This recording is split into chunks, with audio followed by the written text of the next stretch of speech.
Well, good morning. Good morning. Here we are. Thursday. So I thought we have a little bit of time to have some reports from your experiments with what? Patients. Wait for it.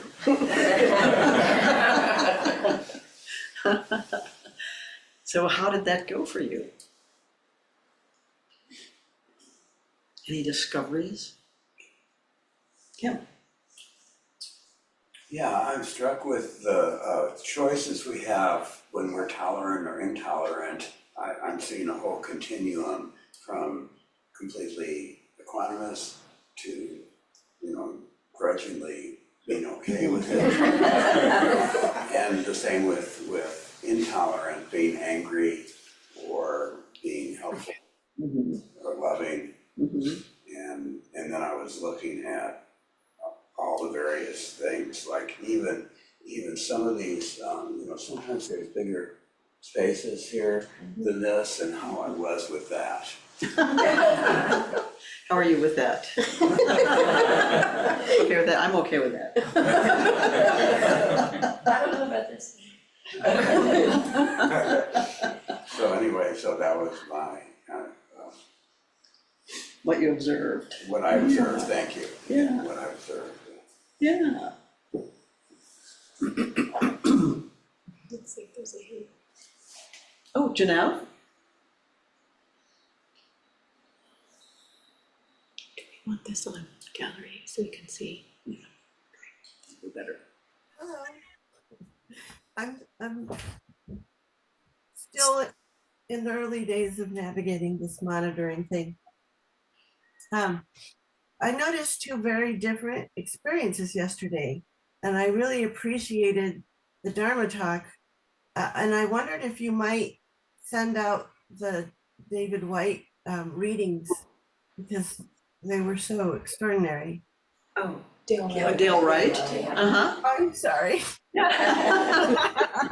David White poet, another thing. This is something I thought I would. And I thought. The Dale Wright. Yes, I can send those out. Thank you. I was just mesmerized by them. And so the two different experiences were I spoke to a colleague who is prone to anxiety. She was under a big deadline, felt very rushed, but I had to ask her a question about a document, and she was just frazzled and repeating herself. And I was just, I understand, I know, love. Yeah, I get it completely. And she was just like, oh my God, you're being so nice. You're zen. And I was like, well, we have a good meditation this morning. And then, so that was really interesting. And then we had a team meeting, and a colleague who I'm very close with as a friend, but who voted for Trump. We spent the entire meeting talking about how the loss of our colleagues who were fired has affected us. And she just talked a lot about how cruel it was and how she couldn't understand it. And I had all this anger, about this is what you voted for, and now you're the one taking up the whole meeting, complaining about it and making it look like you must not have voted for this. And I'm struggling with that a great deal. And I don't know, I worked on that in my meditations and I softened the anger, but I don't know how to proceed in the relationship. So I noticed two very different experiences with tolerance. Yeah. Yeah, some really big challenges. Yeah. It'd be helpful to think of it as a kind of sickness that the person has contracted. And now they're alarmed by the symptoms that are showing up.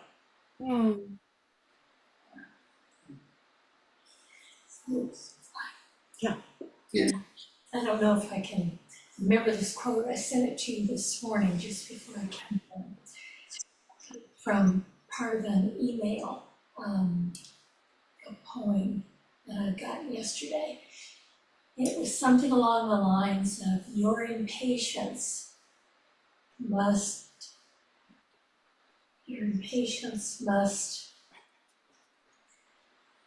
take a step back in service to the greater picture, something like that.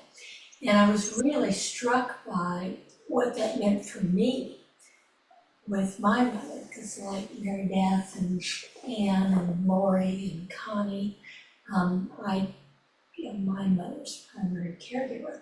And I thought about how yesterday you said that this parameter enlarges our capacity to meet whatever comes, and how that's been true for me, and that my impatience with what is happening with this caregiving sometimes has to take a step back and realize the bigger picture is my mother is nearing the end of her life. And that takes precedence over my impatience with her, whatever is happening, or other people there. And I was just really struck by that yesterday. Because you're such a big part of the quality of her experience. Yeah. As the world gets smaller, you know, Yes. you're a I'm huge it. part of the Yeah. quality of that experience of, yeah, so we're accompanying each other home and, Yeah. I noticed for myself the speak up a little bit so people can hear you better. Okay, sorry. I noticed for myself the tendency to notice my impatience and then go, no, big. And so I was just considering how to recognize it and how to honor that emotion or that feeling, that experience, but at the same time not stay there. And sometimes labeling is helpful there. You can say, feeling really impatient because I don't want things to be like this, or I don't want this in the way. And if you label it, you're now making it something you're looking at instead of something that's consuming you. And you can recognize, oh yes, sometimes I get impatient, you know, and there's some forgiveness in that, you know, because we tend to be judgmental. We don't want ourselves to be impatient, and yet we are. So I think sometimes just recognizing, oh, this is what's happening right now. This is part of what's happening right now. I'm feeling impatient. Jess? Yeah, two different thoughts. One, what Ann said is like often in my meditation, I'll notice my body's kind of stiff, and then I'll be like, oh God, it's stiff. I want to relax. I want to kind of be like, you know, in a relaxed state. And then it's like, and then yeah, on good days I can notice like, oh yeah, that's what's driving kind of my fear is like wanting to, you know, like that part. Yeah. So that's a big part of my practice. And then yesterday, I mean, I noticed like, you know, like in our clinic, one of ours, well, the only other full-time social worker left, so it's me as the full-time social worker now. And so the entire day, I could do things the entire day, you know, for others. I could spend the full 8 hours and then a little more just. And I noticed, like, in the beginning of the day, compared to the middle and end of the day, like, my inner state feels very different. Like, there's like a little more rushed and edginess, like, as the day continues. And I find it really hard. I was like, my intention was like, you know what, it would be nice if before my next visit, before my next activity, to have like just 2 minutes to like be patient with myself and just be with myself and like and I couldn't do it. It was really hard. I was like just in that like, okay, well there's this thing, let me take care of this thing. Yeah. And that patience with my, it was just I don't know if it's like the habits that I have, but it was, I couldn't do it. Yeah, just sometimes it's just the 3 breath meditation. You in between. Just 3 deep breaths in between. Settling. Yes. Yeah, I would jump on the theme of being impatient with my impatience. So that's what I was noticing yesterday. But I was particularly noticing where,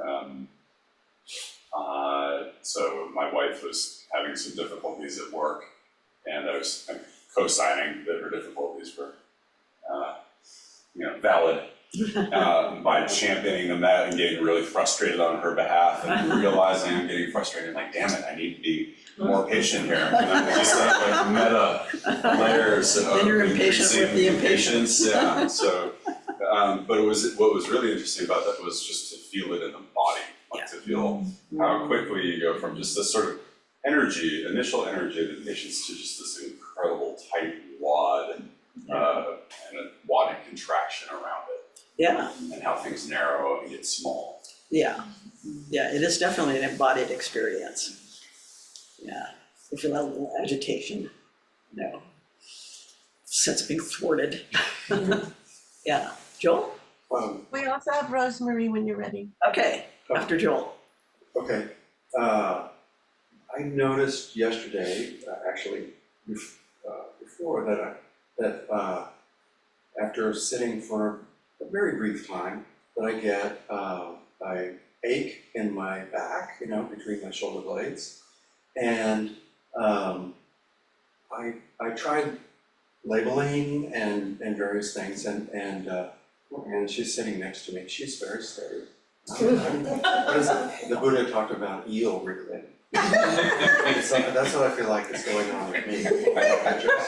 And it's not necessarily conscious. It's just my body making adjustments ahead of my thoughts. But I tried labeling, and I thought, is it possible to not call it pain? Not call it an ache that I have to respond to. And something popped into my head, this idea that it was like a light saying, wake up, and to try and welcome it that way. And that worked for a while, but then my body didn't, not listening, wasn't listening to that label. So anyway, I've just been experimenting with that, and it takes patience to literally sit with that type of experiment of labeling. And I'm grateful for that opportunity. It takes patience to sit through the discomfort that we feel in sitting. But that's what we're fostering then, right? So we have patience with this sort of low-level discomfort. We're building capacity, basically. For me, that was the initial discovery of sitting. That I didn't have to really believe that I had to scratch every itch to happen. And this one is just more persistent. Yeah. But it's also an opportunity to see how I'm generating suffering for myself as these things coalesce around my Right. Right. Joko used to say, the 2 questions you need to ask is how should it be? And how is it really? And it's very helpful because our suffering comes out of that how should it be quality of And there's impatience. part of me that really believes that. Yeah, really believes it. Yeah. Rosemary? Good morning. So after the morning session yesterday, I had a funeral, and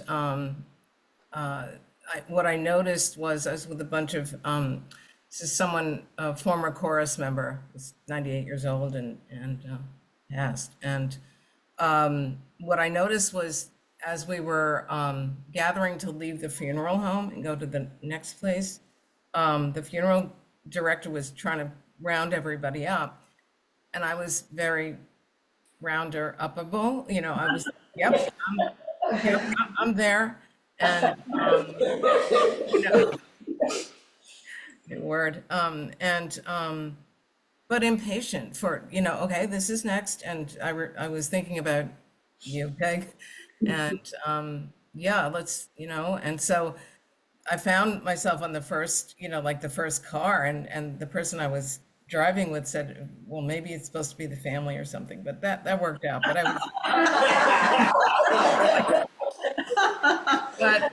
and this chorus member that was with me was like more anxious than me, and I felt myself being really impatient with his anxiety, and then leaving the restaurant after, like, come on, people, so just noticing and being with that. And then this morning, as I was sitting, I came to Mary Beth and her friend and the loss of the daughter. And, I kept losing it. And then realizing, it's what you said, Stephanie, about opening the picture wider to all of what's happening, and just inviting her and her friend, the parents of her friend and her friend in, and inviting them for tea, and let's just be with this. And that was really hard. I kept going back to, and I was thinking, just want to share another thing I was thinking about. I'd love to just hug her and them. And if you're holding, you can't do that. You're holding on to your self-centered thoughts. You can't hug anybody. So anyway, thank you so much. And it's great that you pointed out the way in which these moods of impatience and anxiety are contagious. And we're reactive to the ways that others around us are expressing that. So it's a gift if you recognize the mood is impatience and you have the capacity to provide some calm, because that too can be viral. As I'm thinking about this, I'm aware of what I feel like has been a lifelong sort of tendency of me to feel like I'm behind. I'm behind on this, I'm behind on that, and that's a kind of mood, that kind of permeates things. And it's sort of in context of this. I was, for another organization I'm helping out with, I was supposed to contact a funder and set up a meeting and blah, blah, blah. And I felt like for weeks I'm thinking, I gotta say this exactly the right way and stuff. And so I finally sent out the email. The funder got back to me the same day, then she referred me to somebody else. He got back to me the next day. And I just thought, it's just fine. It's fine, it's happening. It's like what's happening is what's happening, and all of the build up to that, or the self, it's like you did it when you did it, and here's the results, and let's move forward, And so all of the, energy around that feels wasted, or We're like habituated. unnecessary. We're habituated to it though. It's like smoking, Yeah. Yeah. It's like that little bit of agitation that, Yeah. and we're off and running. Yeah. Yeah. But I'm suddenly seeing that as unnecessary. It's unnecessary suffering. Suffering, exactly. For you and for others. Yeah. Speaking of unnecessary suffering, what came up for me was around my two adult children who are smart and independent and able to live their own lives, but in two different ways they're frustrating me, because they're not doing it the way I think it should be done, and I have no control over it. That's their job. And if everything I do is keep my mouth shut and not ask or suggest or, anyway, so that comes up for me a lot with this. Just the lack of control over somebody else. Yeah. There's nothing to be done except to relax my own state, which it's all right in here for me, on this one. And get it. And the ways we keep giving others reflections of how they're doing, because they're constantly checking, right? So if our reflection is, well, it'd be even better if you did it this way, my way, we're giving them a reflection of they're not okay. And we want the reflection to be, wow, that's so fascinating. Tell me how you're going to do that. What's the plan there? I'm so curious how this is going to work out. What are you thinking about how this is going to go? And the reflection is, you're a perfectly capable person and I'm so interested. Because the answer isn't to just withhold, the answer isn't just to shut down. You know, that's the other ditch we can fall into. We want to stay warmly connected, and the reflection we always want to give them is, you know, you're capable, you're smart, you're skillful, you're gonna work this out, you know, I'm just so curious how this is gonna happen. I used to see them as their future selves, Yeah, like they're not good enough as themselves right now. And when I recognized that, it really changed things. yeah. In fact, I called one of them up and told him exactly what you said. I just called to tell you you're perfectly capable. You know, you can do this, you're smart, da da da da da, and I'm backing out. And it changed our relationship. You can see from the other things that people have said, the enormous impact that primary relationship has on kids, you know, any age. They say my sister has clients who are patients who are 72 years old, 75 years old, and they're still saying things like, I think my dad would be so proud of me for this, you know, or I just would like my dad to see what I'm doing now. And you think that relationship sticks. And what the messages that are sent through that relationship form us. And we either have to struggle against them later in life, or they fuel our capacities. That's what we want them to do, to know, you know. Yeah, Lisa with her hand Okay, up. Lisa, last Yeah, person. hold on. Hello. Hi. I'm not used to being on my iPad. So something I know about myself is from an early age, I've lived by these metaphors and axioms and, you know, sayings, right? They're always there turning around in my mind. And I notice, especially lately, if I'm in a conflict, it might not even be an intense one. I might be impatient in the sense that I have a hidden agenda. And one of my hidden agendas is trying to be cool and not be impatient. I mean, that's a little observation. I always wish I could look cool and, you know, yeah, be kind of non-attached, but so often it doesn't work in the heat of the moment. But one of my agendas that, you know, I just long to express is, oh my gosh, I want to say, well, here we are. Each of us is caught in our self-centered dream. And, you know, we're just a part of this larger story. And I have such a longing sometimes to talk about the dynamics that I'm seeing or that I see us trapped in, including me.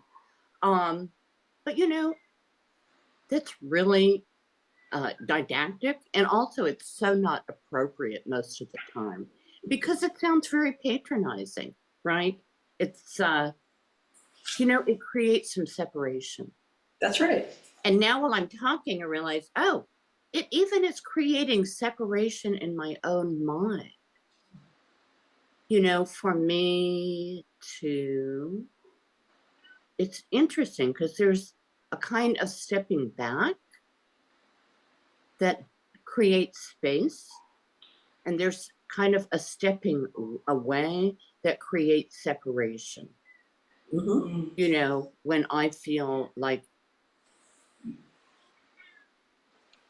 well, you know, I was a teacher. I think instinctively I'm always a teacher. So everything looks like a teaching opportunity. Well, that can really be annoying. I mean, do you know people like that? Do you know people like that? I mean, if you're thinking it to yourself, it's one thing.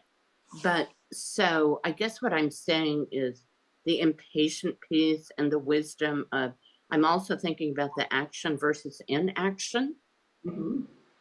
And how sometimes it's wise to just do your best in the situation and be curious and let things unfold, you know, let them move towards darkness or light on their own. So what you're talking about is the I dropping out of it. Yeah, that's the missing piece in my little templates sometimes. Well, thank you.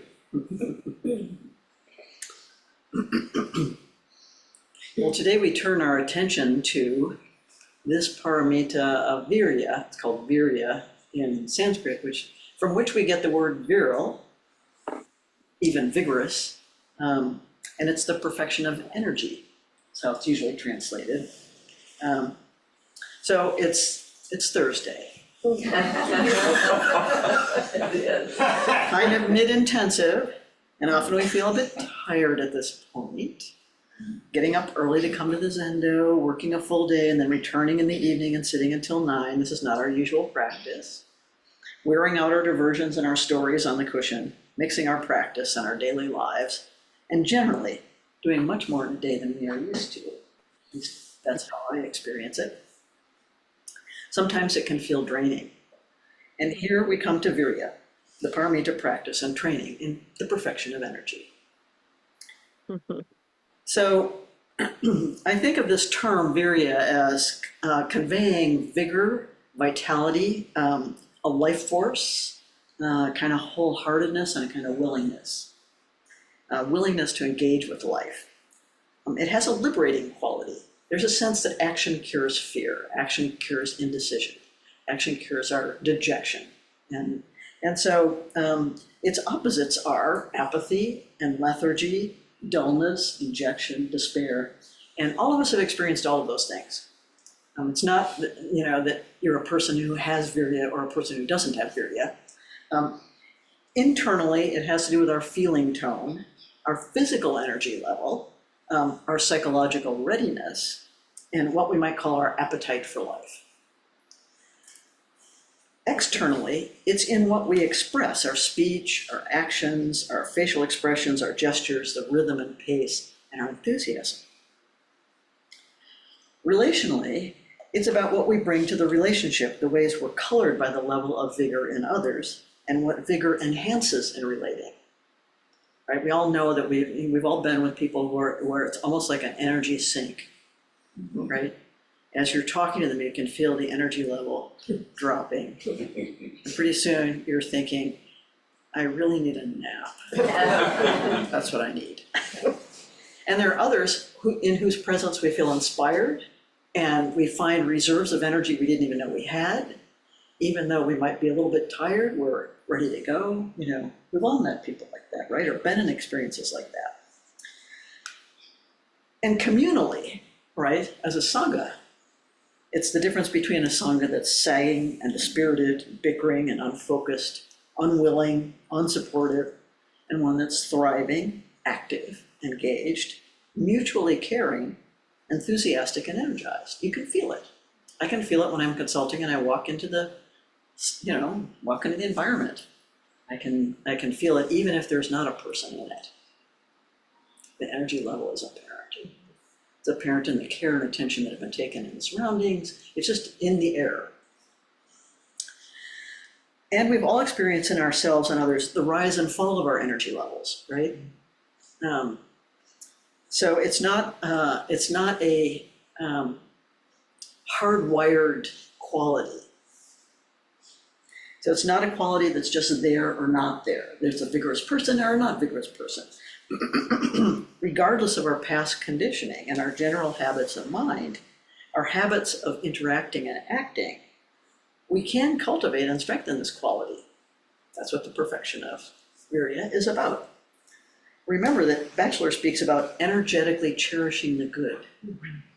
And I think that's part of what inspires us, is that capacity that we have to cherish the good. But when we're confused, not sure about where to put our energy, or defeated and overwhelmed, it's a signal that we need to gain clarity. And this is where Zazen is so fundamentally important. Coming into stillness and silence, allowing the dust to settle, we can allow our natural curiosity to be liberated from our opinions, self-stories, judgments, and reactivity, as Lisa was talking about. We can settle into pure awareness from which true wisdom and compassion flow.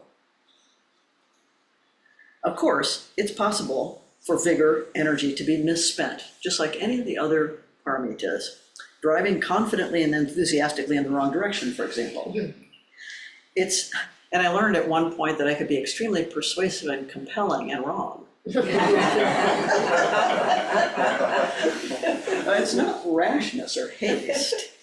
That's why it follows generosity and morality and patience, why it too must be infused with wisdom.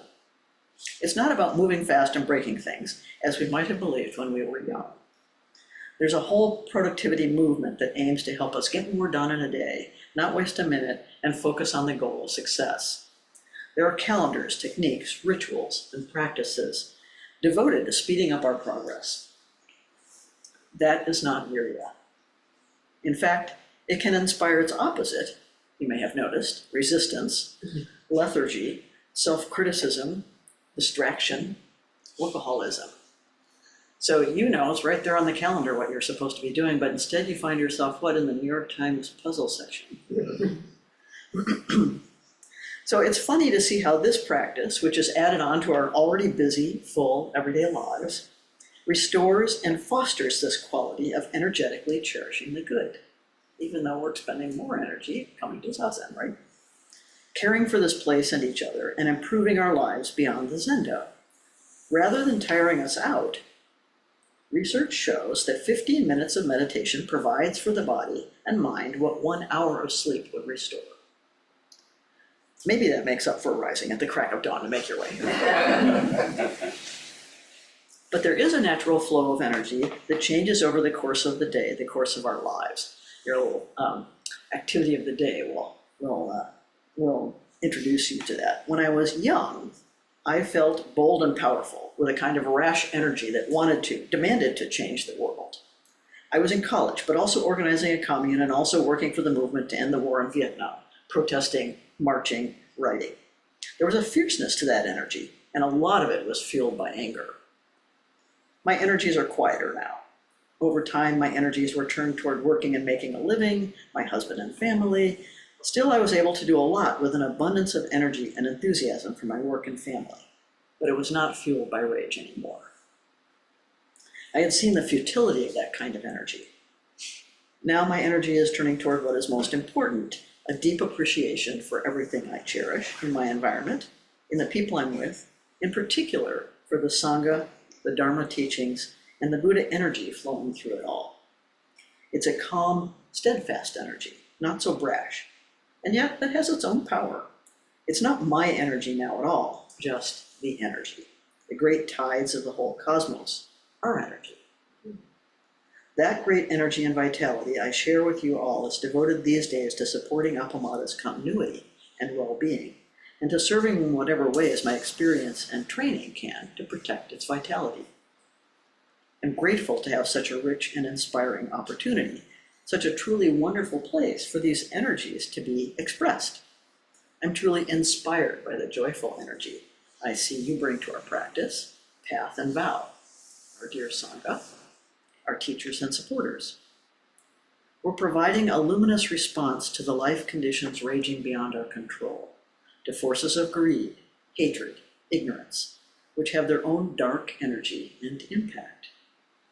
By our very being, we provide the resistance to them, and a living model of the alternative, a life of generosity, morality, patience, vitality, concentration, and wisdom. Do not get distracted by the big show. It will consume the energy we need to face life as it is. Now, I'm going to give you a little more taste of Wright from his chapter on Virya. He says the final three perfections, beginning with energy, so it's energy, concentration, and wisdom, mandate a movement beyond the initial levels of practice, generosity, morality, and patience. They are more abstract, less worldly in character, and their rewards are more difficult to visualize. The word energy translates the Sanskrit Virya, a very important and much evolved concept in the history of Indian culture. I didn't know that.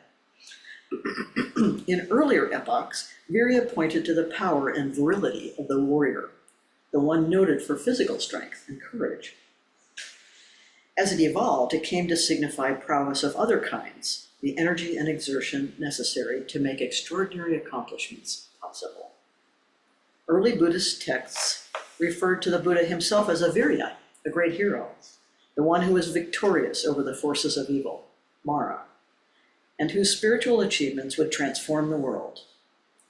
For Buddhists, therefore, Virya meant the energy of accomplishment, the effort, courage, and power to see spiritual endeavor through to its completion. Virya Paramita is the perfection of this energy, the power of unyielding commitment to the ultimate goal of universal awakening. So I was recalling Joanna Macy's wonderful Shambhala prophecy, which some of you have heard in the past, but which I'm going to share with you again today, especially for the folks who haven't heard it before. So Joanna Macy is a deep ecologist, Buddhist theorist, and has a wonderful book called Mutual Causality and General Systems Theory. So it's a very interesting, deep, profound book. Anyway, she has also been working very, very actively in environmental deep ecology movement and is one of the pioneers of that movement. She said, this is the Shambhala prophecy. She said, from ancient Tibet, across 12 centuries, comes a prophecy relevant to our time, evoking the challenges we face in the great turning and the strengths we can bring to it. There are varying interpretations of this prophecy. One portrays the coming of the kingdom of Shambhala as an internal event, a metaphor for one's personal spiritual journey, independent of the world around us. Another interpretation conveys it as an entirely external event that will unfold unrelated to any actions we may choose to take. In the version of the prophecy given to Joanna, the inner and outer worlds are not separable. That is the perception of the Bodhisattva, who appears in this prophecy in the figure of the Shambhala warrior. There comes a time when all life on earth is in danger. Great barbarian powers have arisen. Although these powers spend their wealth in preparations to annihilate each other, they have much in common. Weapons of unfathomable devastation and technologies that lay waste our world. It is in this moment, when the future of all beings hangs by the frailest of threads, that the kingdom of Shambhala emerges. You cannot go there, for it is not a place.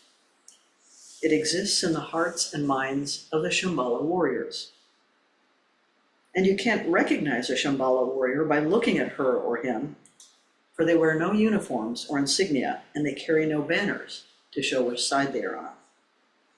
They have no barricades on which to climb to threaten the enemy, or behind which they can rest or regroup. They don't even have a home turf. Always they must move across the terrain of the barbarians themselves. Now the time has come when great courage, moral and physical courage, is required of the Shambhala warriors, for they must go into the heart of the barbarian powers to dismantle the weapons in every sense of the word. They must go where the armaments are made and deployed, and also into the corridors of power where the decisions are made. Now the Shambhala warriors know that these weapons can be dismantled. That is because they are manomaya, which means mind-made. Made by the human mind, they can be unmade by the human mind. The dangers threatening life on earth are not visited upon us by any extraterrestrial power or satanic deities or preordained fate. They arise from our own choices, our relationships, our habits of thought and behavior. So this is the time when the Shambhala warriors go into training. How do they train? They train in the use of two weapons. What are they? To convey them, Joanna's teacher held up his hands in the way the lamas hold the ritual objects, the dorji and the bell, in the great lama dances of their people. One weapon is compassion. The other weapon is wisdom, or insight into the radical interdependence of all phenomena. Both are necessary. Compassion gives you the fuel, the motive force to go where you need to go, to do what you need to do. It means, essentially, to not be afraid of the pain of the world. When you are not afraid of the pain of the world, nothing can stop you.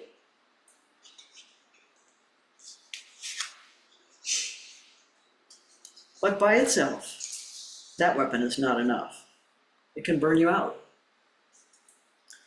So you need the other, the knowledge of our interbeing. With that wisdom, you know that it is not a battle between the good guys and the bad guys. You know that the line between good and evil runs through the landscape of every human heart. You know that we are so interwoven in the fabric of life that even the smallest act with clear intention has repercussions beyond our capacity to measure or even see.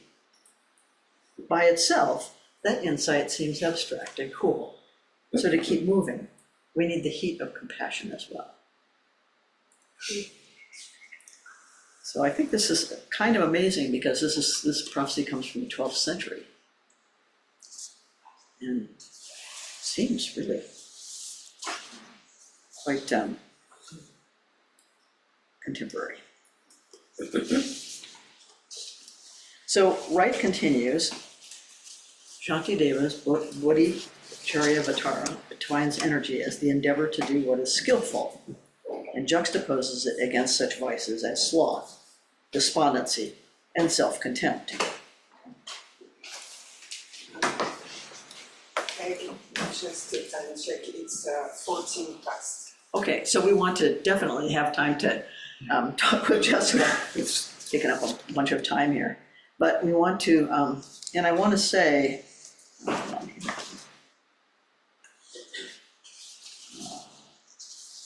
about this. Just picture. Okay, so I asked Jessica to join me for this dialogue on energy. It's a short time for it. But Jessica is one of our longtime Sangha members who's on the path of entrustment as a Dharma teacher. And for me, she exemplifies Virya. Vigor. That vigor and enthusiasm in not only working and caring for a family, John Eric, your daughter, your mother, and your sister, but actively caring for the Sangha. With John Eric, you authored a book, right? The Heart of UX.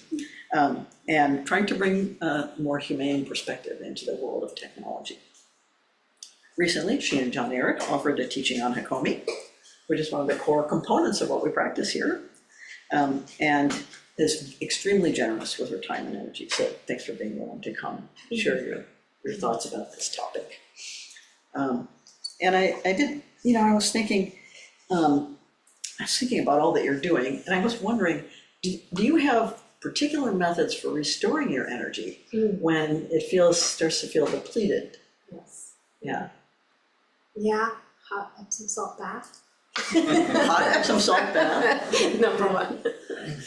Yeah, I do think it's about equanimity, really. It's about balance. About, am I putting out as much as I'm also returning in? Yeah. So thank you for asking about being attentive restoring. Being attentive to what's needed.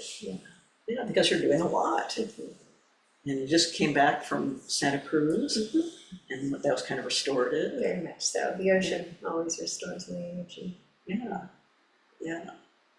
We need to draw on each other when our energy is a little bit low. And that's why community is so important. We can hold each other, and everyone's sort of at a little different place on the energy spectrum, right? At a given moment. Yeah.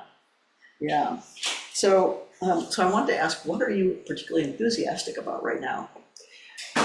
Now, right at this moment, I'm enthusiastic about the reading from Joanna Macy. That was incredible. I had not heard of that before, and I've heard of it in other traditions and in other languages in a way, but wow. It's potent, isn't it? Potent, yes. And I'm thinking about this phrase, be the warrior in the garden, not the gardener at war. Yeah, that's wonderful. Yeah. Yeah. And I was listening to the language of the Shambhala warrior and thinking about, like in yoga, we have Virasana 1 and 2, right? Right. 2 of them. Yeah, And the warrior pose. yeah, and when you're taking on that pose, it's not a pointed outward pose. Your gaze, your drishti is turned back inward. Mhm.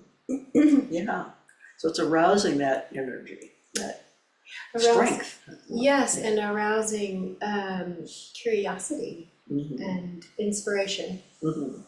Yeah, yeah.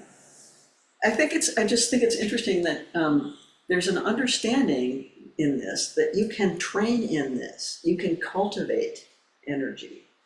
And I think part of it comes from connecting with your capacity to cherish what's good, right? Yes. And to see, oh, this is a small thing I can do. This is the thing I can do Yeah. in this situation. Yeah. In Hakomi, we talk about finding inspiration, and that's an aspect of loving presence. Always noticing what's inspiring you about the other person, about the situation. Yeah. Even just the light coming in through the window, there's always inspiration, and that's energizing. Yeah, and that's where that connection with appreciation comes in, like just appreciating this life we're in. It's kind of a miracle. Mm-hmm. Okay. Last question. How would you counsel someone who's in a role as a teacher? How would you counsel someone who comes to you and says, I'm just so despairing and dispirited and dejected? Mm-hmm. I don't know what to do. Mm-hmm. I have that part. That's a good place to start. Most of the time it needs my attention. Somebody said sit it down for tea, Rosemary. Yeah. I think I might just sit down and have some tea with that despair. See what it really is actually. Because there is, the ditch of despair is very real. And a lot of times collapse is a very familiar pattern. Mm-hmm. And so. And helplessness. There's nothing I can do about this. Right, so we'll just watch TV. Yeah. Yeah. Yeah. But I think compassion is key there, because there's something else under there. And often I think we're actually just suppressing the natural energy and fire that we have. I mean, we all burn at 98.6. There's fire there for all of us. There's heat. Mm-hmm. Yeah. Yeah. Yeah, I think for me it's important to discern, is the person feeling personally despairing? Or are they despairing about the state of the world? And sometimes those things are not really distinguishable, right? And so our work is really to form the connection that tells them they're not alone in it. And that we support each other through those rough patches, so that we're able to revive our energy and turn toward what actually can be done. What can be done? And those action steps, as the Shambhala warrior prophecy says, those action steps are what conquers fear and gives us courage. Yeah. So, one tiny step, one tiny little step. I sent a little practice for today, a little homework practice for today, which some of you may have seen, but it's really looking at a way to track your actual energy and enthusiasm over the course of the day. So each hour, just check in, put a little dot on that grid where you're feeling it, and just notice. I mean, we're just now learning, studying. This is my pattern, I have here's a little place where I typically droop, and maybe I'll walk outside, or a couple of minutes of just, resting my eyes or something is going to be what I need. So see what you can discover in this process of seeing this fluctuation, because I think we sometimes expect that we should be able to keep our energy level high, at a high level, instead of recognizing their rhythms or natural rhythms that we fall into. So, and the next rhythmic thing we need to do is service. Thank you so much, yeah, thank you.